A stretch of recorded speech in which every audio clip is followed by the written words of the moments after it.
Okay, before I get started, I just want to say I will explain this. So before you start typing questions, what's that on the wood stove? I will talk about it. I know a lot of people will start messaging before they watch the video, asking questions that are already answered in the video. We've been pretty swamped here lately, Carolyn and I. Carolyn's been sick. We took her to the emergency room, I don't know, 2 or 3 weeks ago. It's been a while now. It seems like yesterday. She's getting better, but she's not out of the woods. You know, we're trying to avoid the surgery. We're trying to do the holistic recovery. And it's very effective, but it could take up to 6 months, maybe even a year before everything's cleaned up and working 100%. Thing is if we went and got the surgery, she would have to be on medication possibly for the rest of her life, and the surgery could go bad. There's just a lot of things that just wasn't appealing to us. So we're taking the holistic method. Like I said, though, she is getting better. I mean, that first few nights, it was just gut-wrenching pain, vomiting, but now she's able to get through the night pretty good. She has some cramping every now and then. Sometimes she's got some pains and aches that shouldn't be there, but at least we know what it is, and we're addressing it. And we got all the holistic things that we need, the vitamins. And so as you know, Carolyn and I heat with wood, and I've made lots of videos about the wood stove. Some of them do a lot better than others. But one of the things I've never talked about, I mean, I've talked about the installation, but I've never talked about maintenance, at least in very much depth. So some of the things you got to do is, one, these reburners here, you got to keep clean. You want to make sure that the air holes, and I know you can't see it, and it's really difficult to explain it, but there's air holes right there on both sides, and I got 3 of these. And you take these off, there's a little cotter pin over here on this side. Pop that cotter pin off, and it comes right down. You got to keep those clean. I just take a greenie about 3 times a year, and I scrub those off just to keep those old holes vented. Another thing you should do is once a year clean your chimney. You can go to a hardware store and buy a chimney brush. It's just a steel brush. Now you can buy all the extension rods that go along with it. It looks like a gun cleaning rod. I didn't go out that cost. What I did was I used some of that black piping that you use for wells. Used it for our well. We had a bunch of it laying around here. I attached that brush to the black pipe. And then I tied it with a string just in case something broke loose. And then we run that down there. So what I do is I get up on the roof. I take the top chimney off. There's 3 triple wall pieces of chimney up there. I take the top one off because I can't reach. I lower it down to the ground. We clean that one while it's on the ground. But the rest of them I can reach, and I just push that pipe down here. And then Carolyn sits down here with a flashlight. She makes sure that a couple things. One, is there still soot coming out? And 2, she makes sure that the brush can get back up the hole. Now the problem with doing this is a big disassembly. You got to take the pipes out, these air tubes, then the ceiling drops down. There's a ceiling here and a bunch of rods and different things. So you really got to pay attention to what you're doing when you're taking that apart. I saw one guy do it while it was still hot. He put a washcloth here, put his head up against the washcloth. I would suggest just waiting until it's cooled off. Now I recognize that a lot of people can't burn their firewood the way we do. We only light this 2 or 3 times a day. And so he has to keep his going so he can stay warm. But I don't know, I didn't think that was very safe. The thing that bothered me about it is if you got creosote in the chimney, which we don't. I mean, when we clean it now, nothing comes out. But that first year we did, because they're burning wet wood. So if you got creosote in there and you're dumping that down into a hot stove, that can catch fire. I don't know if I'd really want to do that. So we've had this wood stove for, I guess, 3 years now. It feels like this is the 3rd year. And I don't know, it doesn't matter. And it was used when we bought it. It had been burned twice, so it was recrated. It was in really good shape.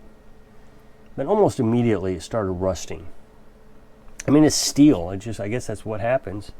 I don't know how well they painted it when they manufactured it. But one of the things we do is we cook on top of it.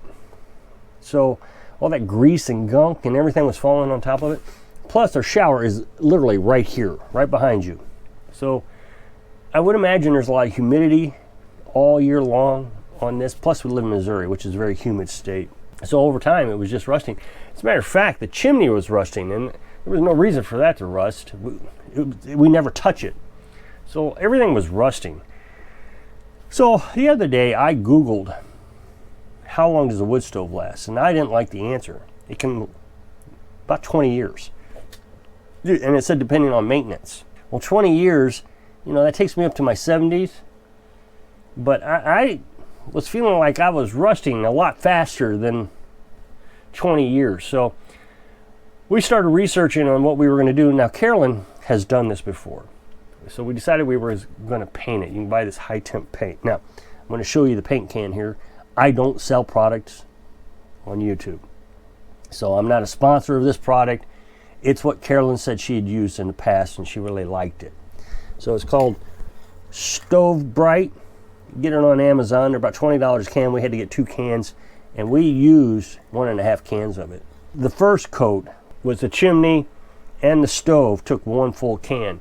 The second time I didn't do the chimney. The chimney looked pretty good, and I figured the chimney is pretty cheap. I can replace that if I need to, but the stove isn't. You know, that's $2,600. So I don't want to replace the stove, so I made sure that I had plenty of paint for the stove. And we only put 2 coats on it. The instruction says put 2 to 3 coats on it. I thought about putting a 3rd coat on it, and I thought, no, if something starts to rust or peel up or goes wrong, I can use what's remaining to fix that spot. So this morning we spent a good portion of the morning sanding it down. I started out with a steel brush, and it was going okay. I didn't see any problems with it. Rust was coming up, but Caroline had a piece of 150 grit sandpaper, and she played with it while I was outside. And boy, I mean, that just did a fantastic job. Sanded it up really nice. Scratched it up just like you're supposed to. I'd actually worked with this auto body guy for about a year.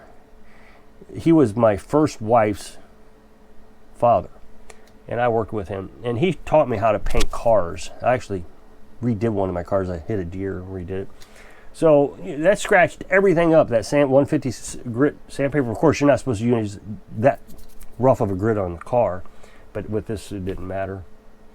That helps let the paint adhere to it. That way you don't really need to use a primer. So this stuff here, I forget what it is. It's 1200 degrees temperature, but you can use it on wood stoves and pellet stoves, grills. Just don't use it inside. This came wrapped in paper, so we used the paper to cover the window. I didn't want to take the window out. The last time I took the window out, it broke. And I broke it twice. So that was kind of expensive. They're $300 a piece. So I have an extra one in case it breaks, but I really don't want to spend $300 to replace it or even use the extra one. So Carolyn actually taped that one up. So she did most of the sanding and I did the painting. You make sure you're well ventilated, because boy, that really put out some fumes, and there's a dust now everywhere. So now we have to let it dry for 2 hours, and then we can start the wood stove up. It says on the can that it's going to smoke at least 3 times. You know, 3 times you start it up, it's going to smoke. Carolyn said that when she did it, it did smoke, but it must not have been that bad. Because when I asked her how bad it smoked, she said, well, our place was bigger, so it must not have been that bad. My fingers are crossed that it doesn't smoke that bad. Today, I didn't start the wood stove. It was a nice day. Got up this morning, 68 degrees in the house. Didn't get any lower than 67. And it's supposed to get up 75. So I thought today was a good day to get it painted. My problem is if I get up in the morning, I need to start the wood stove. I don't want to start it while Carolyn and the cat are asleep. They're always asleep when I get up. And that's when I normally start the wood stove. So what I'll do is I'll wait until they get up. I'll just put a coat on and wait for them to get up. That way if it smokes, we can open up the doors and the windows and I'm not freezing them out. They'll know what's going on. It looks so much better. This is impressive. And then you got this paper on there. I don't know why that makes it look really cool, but it is just so pretty. I don't know how well you're gonna pick that up in the camera, but man, it's like new. So the reason it rusted so bad up here on the top was we do cook on it. We also use this pot for water, just so it has evaporation. And you can tell where the pots have set is where it rusted the most. And you get that grease buildup from the pans and everything. So Carolyn said we won't cook on it anymore unless we have a cookie sheet laying on top of it first. So we're going to get some cookie sheets. We don't have any. And we just recently got a stove down there in the camper. So that's looking much better. The other thing I wanted to talk about is sunflower seeds. Whoa, that's a really terrible transition.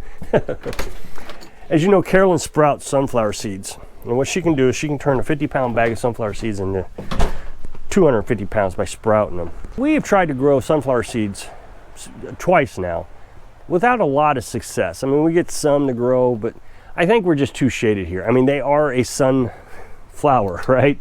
And we got trees on both sides of us. So I don't think we're getting enough sun to let them grow. Now, I've said in SHTF that we could grow sunflowers, and I really thought we could. I'm not sure how we could do it yet, but we'll figure it out if we ever had to. But that being said, you can go buy a bag of sunflower seeds. It's a little bit expensive, but if you can turn 50 pounds into 250 pounds by sprouting them, what is that, 4 times the amount? But you got to be careful. The last bag we bought apparently is heat treated, and they won't sprout. So what I've been doing with that is I still want to give the chickens their protein during this season, trying to cut down on the amount of food they eat. So we've been giving them alfalfa pellets. What you do is just put that in a pan of water, and within an hour it's soaked up all that water. That way the chickens can eat it really easy. And then I emulsify, whatever you call it, purify the sunflower seeds. I take a coffee can of that, I take it down to the blender down there in the camper. Then I can make sure that the chickens are getting all the protein out of the sunflower seed. My concern is if they eat just the shell, that shell won't break open. They'll just digest the shell all the way through and nothing breaks open. They won't get the protein out of it.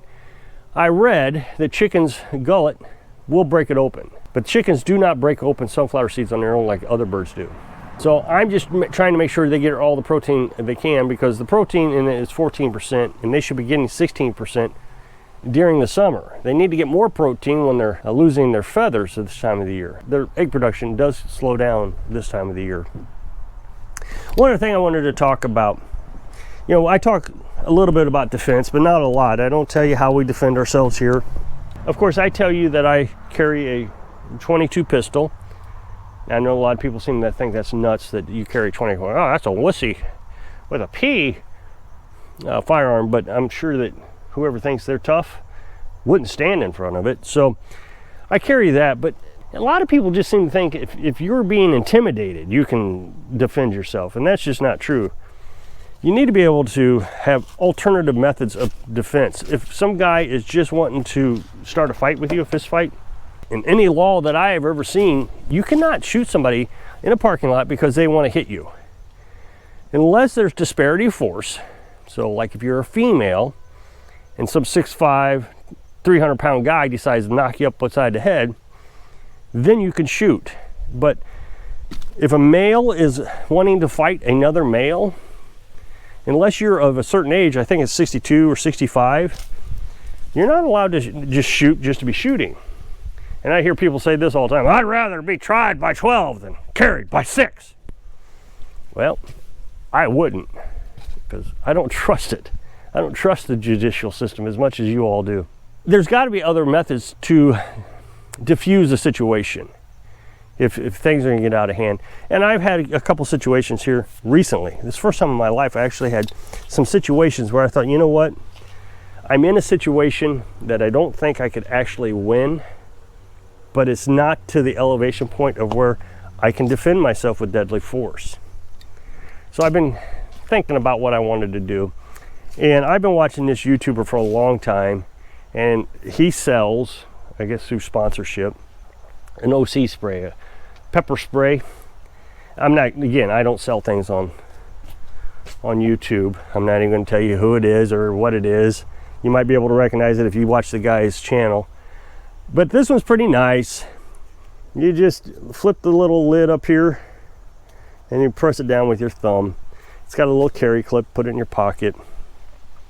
So I'm going to carry that, and that'll diffuse the situation. That these last two occurrences I've had, I was able to get out of it, but it would have been a lot better if I could have gotten out of it without being so afraid. I don't even know if afraid is the right word, but I was definitely concerned that things could escalate. If I could have diffused it right away without even a chance of escalation, I could have just walked away from the situation. I would suggest finding alternative methods of defending yourself other than, I'm going to shoot anybody that messes with me. Well, then you're going to go to jail and you're going to have a lot of guys messing with you because, you know, there's that, your mouth is awful pretty. If you know what that movie is, then you're actually maybe older than me, because I was a baby when that movie came out, I think, or at least a toddler. So I've watched it several times. So if you can click this up next box, take you to a video where I was talking about the bank seized our cash. So if I can inspire you to maintain your life, sing live your dreams. Thanks for watching.